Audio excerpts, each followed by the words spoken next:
एक बार एक लोमड़ी गधा से बोला, आपको जंगल के राजा शेर ने याद किए।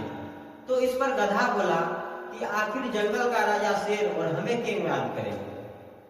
तो इस पर लोमड़ी ने जवाब दिया कि वे आपके ऊपर बैठकर पूरा जंगल घूमना चाहते हैं और आपको इस जंगल का राजा बनाना चाहते हैं।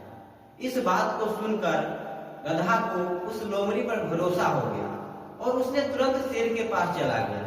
लेकिन जैसे ही वह शेर के पास गया तो शेर ने उस पर हमला कर दिया और उसके दोनों कानों को खा गया। लेकिन गधा जैसे तैसे कर कर अपने जान को बचाकर वहां से निकल गया।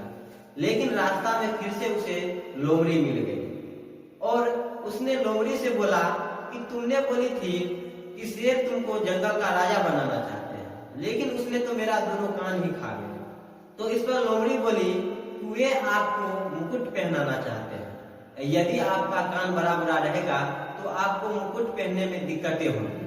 फिर से गधा ने उस पर भरोसा कर लिया और फिर से वह शेर के पास चला गया। लेकिन इस बार शेर फिर से उस पर हमला कर दिया और उसके पूंछ को खा गया। फिर से गधा ने जैसे तैसे कर कर अपने जान को बचाकर वहां से भाग गया और फिर लोमड़ी के पास पहुंचा। तो उसने लोमड़ी से बोला कि चलो हम मान लेते हैं कि उसने मेरा दोनों कान इसीलिए खाया क्योंकि मुकुट पहनाना चाहते हैं, लेकिन उसने मेरा पूंछ क्यों खा गया। तो इस पर फिर से लोमड़ी बोली कि अगर आपका पूंछ बड़ा बड़ा रहेगा, यदि आपका पूंछ बड़ा रहेगा तो आपको गद्दी पर बैठने में दिक्कतें होगी, इसीलिए उन्होंने आपका पूंछ खा गया। फिर से गधा उस लोमड़ी के बातों पर विश्वास कर लेता है और फिर से शेर के पास चला जाता है।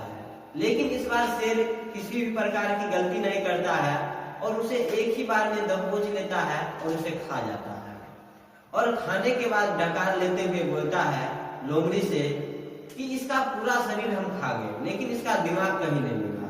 तो लोमड़ी इस पर जवाब देता है कि इसके पास दिमाग था ही नहीं।